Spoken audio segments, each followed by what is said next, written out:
Hello everyone, welcome back, and in this video we'll continue discussing our story Spectral Speech by C. Ayyappan, and kindly recollect what you have heard in last class and please read the text that is shown in the screen. So in the last class we saw that this girl is possessed by the speaker or the ghost right now. Okay, so everyone except your brother was convinced that you were possessed, that my ghost had entered your very being. So, watching her, the sister's unusual behavior, everyone, came to know that, or everyone was convinced that she was possessed. പ്രേതബാധ ഉണ്ടായിരിക്കും എല്ലാവർക്കും മനസ്സിലായി. But your brother thought that you were just plain mad. He had never believed in ghosts and demons and the like, only in madness and rationalism. Okay, and the only one who didn't believe or who was not convinced was your brother, because he thought that you are just mad, because he never believed in ghosts or spirits and all. He only followed rationalism, things out of reasons. And some said I should be secretly nailed on a piece of Kanyara wood and taken to Chotanikara temple. Okay, now people are, telling ways to ഈ ബാധ ഒഴിപ്പിക്കാനുള്ള വഴികൾ പറഞ്ഞു കൊടുക്കുകയാണ്. But your papa didn't agree, and we'll see the reason now. When your relatives rounded him up and questioned him, he blurted out in desperate anger that might help cure the illness. But once she recovers, what if she remembers whatever she has done and then does something terrible? See, Papa is worried because if the ghost is if the spirit is nailed, she'll be cured, she'll be relieved from that possession. But then she'll be in the right sense and she'll remember what all she had done. Then she might take some strong steps, she might end up her life, she'll do some terrible things. So Papa is worried. Look at the next paragraph. I was scared about something else. Would Kunjako end up doing something terrible? See, here the speaker or the ghost is worried about her lover, whether he'll commit something wrong. See, and if he died, how could I savor the smell of his sweat like this? See, if he dies, how can I enjoy a smell like this? Hmm? And then I thought of something else that gave me some kind of consolation. If he died, he too would become a low soul like me and would not lie down in the church graveyard. Then the two of us could have a good time. But even then, I never thought that he would meet with such a terrible death. See, the ghost is saying, see, if he dies, there is a consolation that then he'll also turn into a low soul, into a ghost, right? Then we can enjoy together being a ghost couple. And then she says that even then I never thought that he'll meet such a terrible death. Look at the next paragraph. Your papa is a real saint. Your papa who hacked Kunjako to death as he lay asleep hugging you were in the chains. See, your papa is a real saint. What he did, hacking or beating his own son to death while he was hugging his daughter, is a perfect act. Okay, but like all saintly acts, this too is difficult to comprehend. See, but it is difficult to understand his motive, or why he acted in that way, or why he murdered his own son. I'm not sure about it. Why did he do it? Was it because Kunjako had used your illness to take advantage?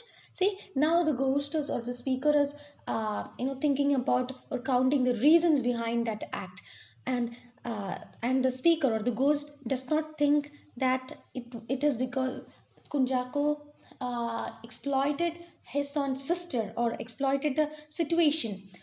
I am not sure. I don't think so. But I'll tell you what I think about it.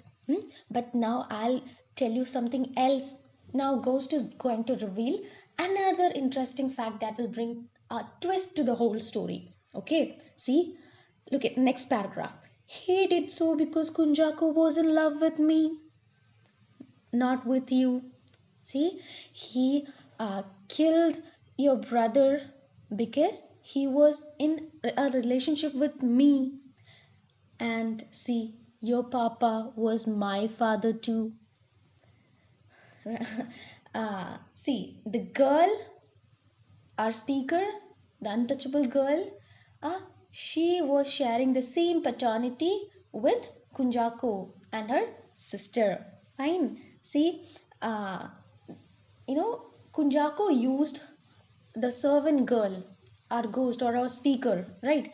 So, in the same way, years back, when this girl's mother was working in their house as a servant, hmm, they had used. I mean, Kunjako's father had used this girl.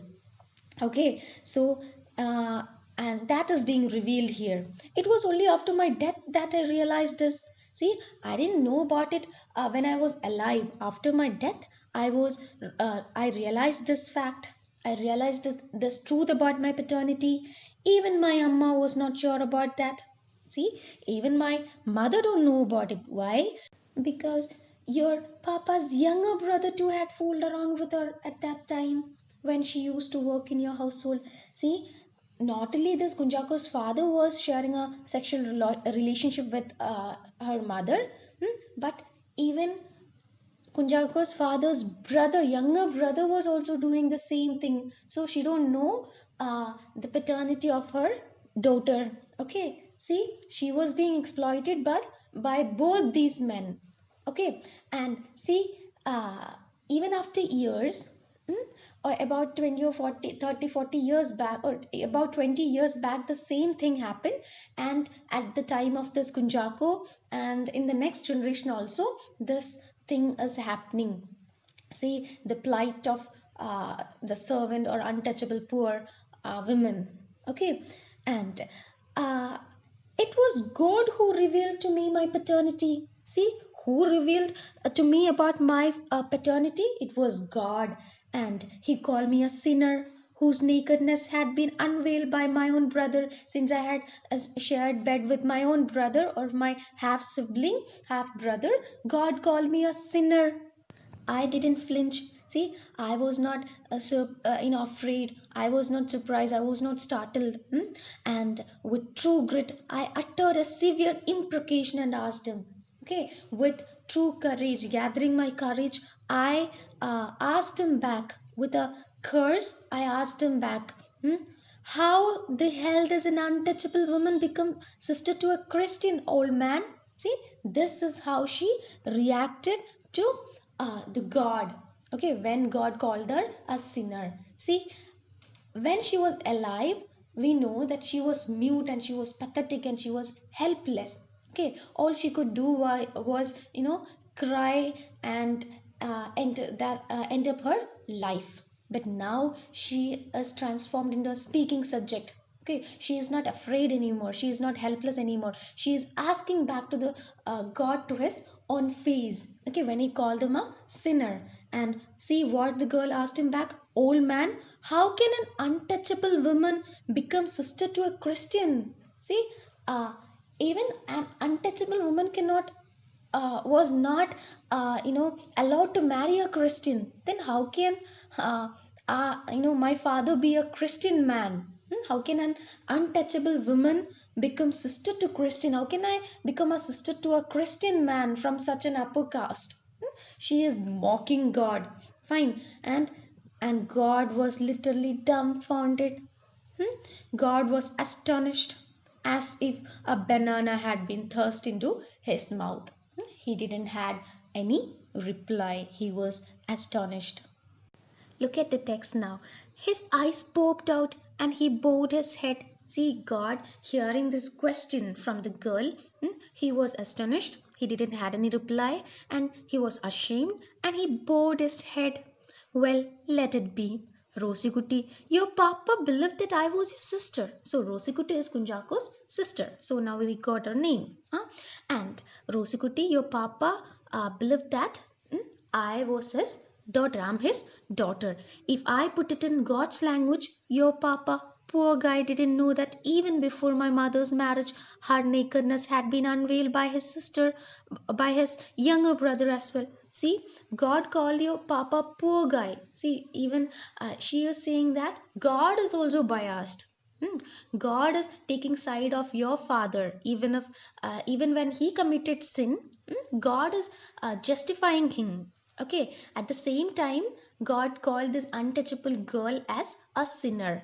Okay. So in God's language, poor guy, your papa, poor papa, didn't know that even before my mother's marriage, her nakedness had been unveiled by his brother as well. Your poor papa was not aware of that. Even his own brother, younger brother, was using the girl at the same time. Okay, now she is giving out a sarcastic tone. Okay, she is mocking all these people. She is giving a sarcastic tone. And then she says, "You could very well ask why, in that case, he never tried to put an end to my relationship, Kunjako." Rosikuti, you might now think that why your papa didn't try to stop our relationship. No, I'll clear it now. In fact, Kunjako himself taught me once that your papa had tried to do so. See, I've learned from Kunjako earlier when I was alive that his papa, Kunjako's father, Rosikuti's father, was against this relation. And one day he put on a devilish face and chided Kunjako. Once he rebuked Kunjako that your affair with that untouchable girl, stop it. എന്താ പറഞ്ഞേ? ആ ആ പെങ്കൊച്ച് ആ താഴ്ന്ന ജാതിയിലുള്ള ആ കൊച്ചില്ലേ, അതിനോടുള്ള ആ ബന്ധം അങ്ങ് നിർത്തിയേക്ക്. And Kunjako, who was shocked to see the expression on your papa's face, told him the truth. See, again, the speaker or the ghost is, talking in a sarcastic tone. That your brother Kunjako told your father the truth. What was the truth? But I'm not really going to marry her. See, I have no plans to marry her. I'm just enjoying her. Huh? And the old man was dumbfounded, a banana in his mouth as well. See, his father, Kunjako's father, was also dumbfounded, astonished. He didn't had any reply to say. See, now karma strikes back. Years back, what he did with, his son, what, his son servant, that is being repeated here. Okay, his Kunjako, his son is also Kunjako is also going through the same way.